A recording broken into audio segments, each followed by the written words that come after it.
Welcome to the Soccer Tavern, where we're discussing the history, culture, and philosophy of the beautiful game. My name is Dave, and in this video, we're talking about the history of Erster Fußballclub Union Berlin, also known as Union Berlin in German or Union Berlin in English. Pull up a seat and let's start the discussion.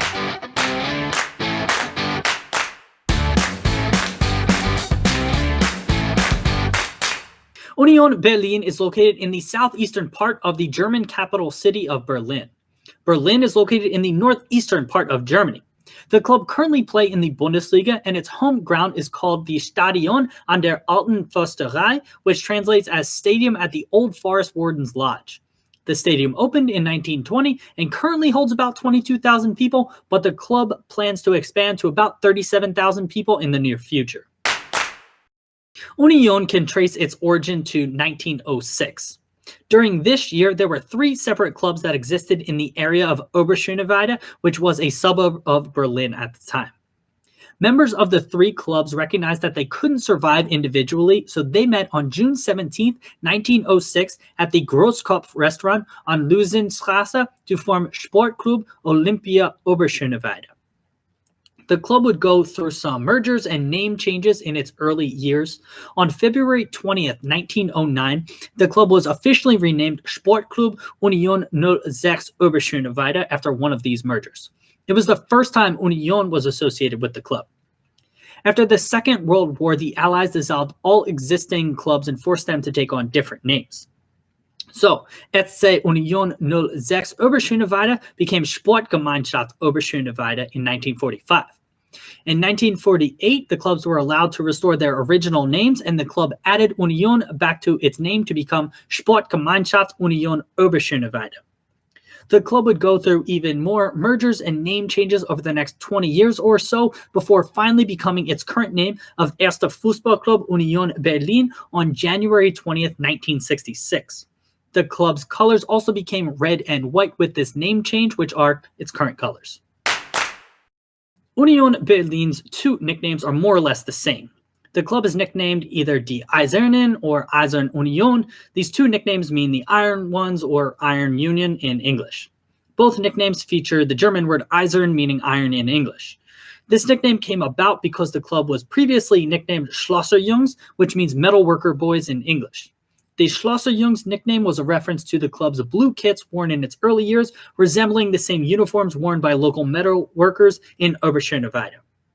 The Eisern-related nicknames evolved from the Schlosserjungs nickname over the years as the club was renamed and changed its colors. Let's take a look at the club's crest right now. The club's main colors of red and white are featured on the crest, as well as accent colors of yellow and black. The club's full name is the main element of the crest. Additionally, in the letter C, there is a soccer ball combined with the Berlin Bear. The soccer ball obviously refers to the sport that the club plays, and the Berlin Bear is from the city of Berlin's coat of arms. Bears have featured on the city's seal since the 13th century. The Erste FC Union Berlin's crest shape is unique as it doesn't fit the conventional circular crest design used by many other German clubs. On June 9, 1968, Union Berlin played FC Carl Zeiss Jena in the final of the FDGB Pokal or East German Cup. Union conceded a goal within the first minute, but fought back with goals from Meinhard Uentz and Ralf Kvest to win the match 2-1. It was the club's first and so far only major trophy and a great day in the club's history. The next event I'd like to discuss is that the club qualified for the Zweite Bundesliga in back-to-back years in 1993 and 1994, but were denied a playing license because of the club's poor financial position. These were very disappointing times, and it unfortunately wasn't the club's only financial issues, which we'll discuss in more detail in our next section. The third event I'd like to highlight is the fantastic 2000-2001 season. On April 29, 2001, Union beat Rot-Weiss Essen 1-0 at home. The win clinched the Regionalliga Nord Division Championship and automatic promotion to the Zweite Bundesliga. It was the first time since German reunification that Union would be playing in the Zweite Bundesliga. The great times weren't over for the club that season, though. On May 26, 2001, Union lost the DFB Pokal final to Schalke 2-0. Union were in the third division at the time, so reaching the final was an incredible accomplishment in and of itself.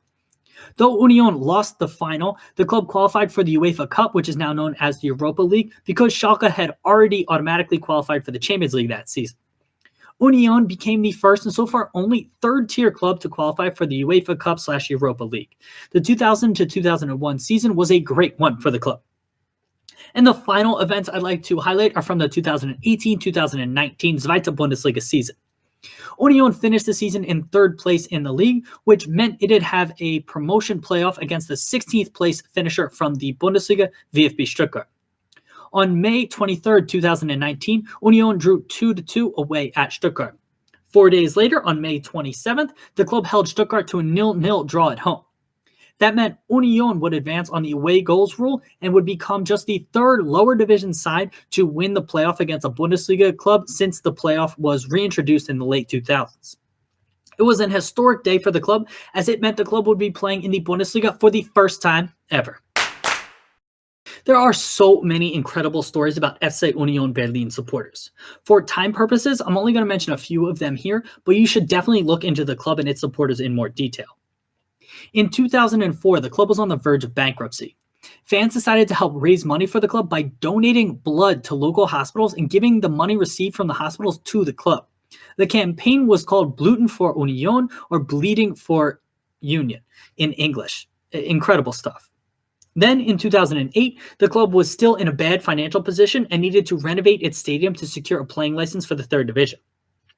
More than 2,300 supporters donated over 140,000 voluntary working hours to completely renovate the stadium. Again, incredible stuff.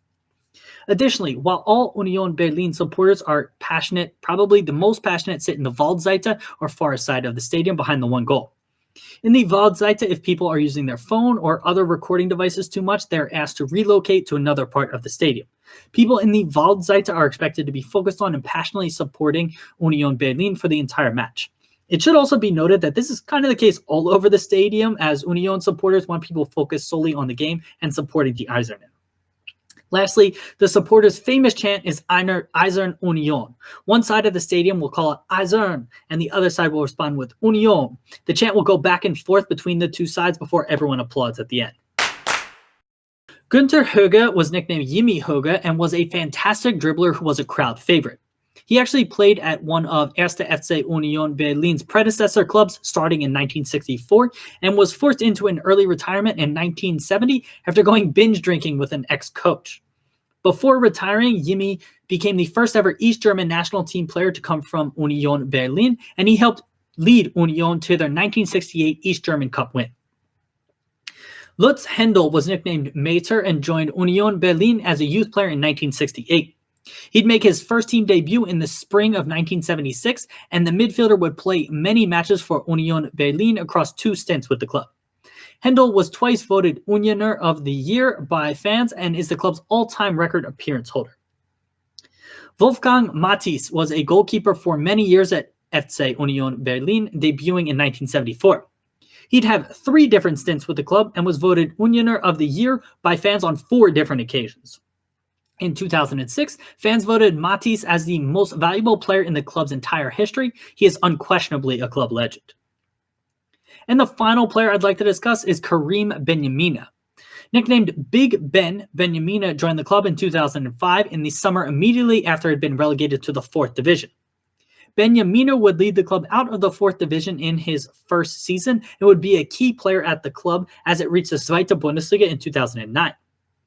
Big Ben left Union in 2011 as the club's all-time record goal scorer, and the club has promised to not allow anyone else to wear his number 22 jersey unless they break his goal-scoring record. I'd like to highlight 4 managers in this section. First is Werner Schweinsfeier, who was the club's first manager in 1966 after the club became 1. FC Union Berlin. Schweinsfeier would manage just over 100 games for Union, lead the club back into the East German top division, and win the 1968 East German Cup. He left in 1969, but his legacy will forever be remembered because his trophy is the only major trophy in the club's history. The second manager I'd like to talk about is Heinz Werner. Werner led the club for 181 games from 1976 to 1982, helping the club get back into the top division in East Germany. He was mysteriously replaced in 1982 and nearly joined the club as manager again in 1992, but it didn't simply work out. Werner has remained connected to Union over the years and was named honorary member of the club in January 2011. The third manager I'd like to discuss is Uwe Neuhaus. Neuhaus is the longest tenured manager in the club's history, managing 266 games from 2007 to 2014. He led the club out of the third division and solidified its place in the Zweite Bundesliga for many seasons. Before leaving in 2014, Neuhaus would win more than 100 games with Union Berlin and is one of the greatest and longest-serving managers in the club's history. And the final manager I'd like to mention here is current manager Urs Fischer. Taking over in the summer of 2018, Fischer immediately led the club to promotion to the Bundesliga for the first time in the club's history. For that reason alone, he deserves mention here, and it's also been helpful that he is the club mid-table at time of recording in its first ever Bundesliga season. If Fischer can establish Union as a regular Bundesliga club, he is well on his way to legendary status at Union. Eisern and Union have a handful of rival clubs that I'd like to highlight here, some being new and some being old. Let's start with Union's old rival. The club's main rival in its East German years was BFC Dynamo. In the 1970s, Dynamo Dresden were one of the best clubs in East Germany, so the Stasi forced the relocation of that club's squad to a small club in Berlin called BFC Dynamo, because it wanted a powerful club in the capital. BFC Dynamo immediately became a powerhouse because it was government-backed and allowed to manipulate the league. Union supporters were always known for being anti-establishment, and this became one of the fiercest rivalries in East Germany, even though Union didn't enjoy much success on the field against its rivals. With the reunification of Germany in 1990, this rivalry has basically gone away as the two sides rarely meet anymore. Union's current main rival is likely fellow Berlin-based Hertha BSC. Union Berlin has a smaller fan base, lower economic resources, and is the underdog compared to Hertha's size, strength, and relative success. The rivalry is also very interesting because the clubs were separated by the Berlin Wall for many years and therefore haven't actually played many competitive matches against each other. In fact, there was a partnership between the clubs and their supporters when Germany was divided, with fans supporting both teams. The two clubs met in a friendly in 1990, shortly after the fall of the Berlin Wall, but 8 months before Germany was officially reunified. The rivalry typically isn't as intense as many other rivalries in Germany, but the first ever top-flight meeting of these two sides happened on November 2nd, 2019, and Union won 1-0. The match was a true derby game with passion overflowing from some Union supporters who invaded the pitch at full time. If both sides remain in the Bundesliga, this rivalry should continue to grow. And lastly, I'd like to mention Union's rivalry with RB Leipzig. As already mentioned, Union supporters are known for being anti-establishment and really committed to the concept of community-based clubs. For this reason, RB Leipzig's ownership structure of being owned by the Red Bull energy drink company makes the club a target of Union's passion. Union's first ever Bundesliga home match was against RB Leipzig, and the Union supporters were silent for the first 15 minutes of the match as a protest against Leipzig. Though many Union supporters will likely say that RB Leipzig isn't even a real club and therefore can't be a rival, the passion from Union supporters against RB Leipzig is palpable, and the different philosophies of these two clubs creates a unique dynamic that makes for a very interesting rivalry. The stats and records we're about to discuss are as of December 2019, which is when we are recording this video. Union Berlin is playing in its first ever Bundesliga season this year, so it's only got one top-flight season. The club did have 6 top-flight seasons in the old East German League as well. The club's one major trophy is the FDGB Pokal, or East German Cup, in 1968. Union's record first-team appearance holder is Lutz Meter Händel with 422 first-team appearances. The club's record goal scorer is Karim Benyamina, or Big Ben, with 87 first-team goals in all competitions. Eisern Union's record transfer purchase is a tie between Anthony Uya and Marvin Friedrich, who were each purchased for about €2 million. Uya was bought on July 1st, 2019 from 1. FSV Mainz 05, and Friedrich was bought on July 5th, 2019 from FC Augsburg. And the club's record transfer sale was Bobby Wood to Hamburger SV on July 1st, 2016 for about €4 million. And two last interesting facts about the club. First, in 2003, 89 fans snuck into the club stadium just before Christmas to sing Christmas carols. The German league takes a break during the winter time, so fans wanted to get together to wish each other a Merry Christmas near the actual holiday. For 2 years, the event was a small underground gathering before the club officially recognized it. Now, more than 20,000 people regularly attend the Union Weihnachtssingen event near Christmas. And the second interesting fact, for the 2014 World Cup, fans were allowed to bring their sofas onto the pitch at the club stadium and watch matches on the stadium's big screen. 750 sofas were brought to the stadium for the 2014 World Cup. So there you have it, a bit of history on Erster Fußballclub Union Berlin. Let's continue the discussion in the comment section below the video. Thanks for stopping by the Soccer Tavern. Hope to see you again soon. Prost!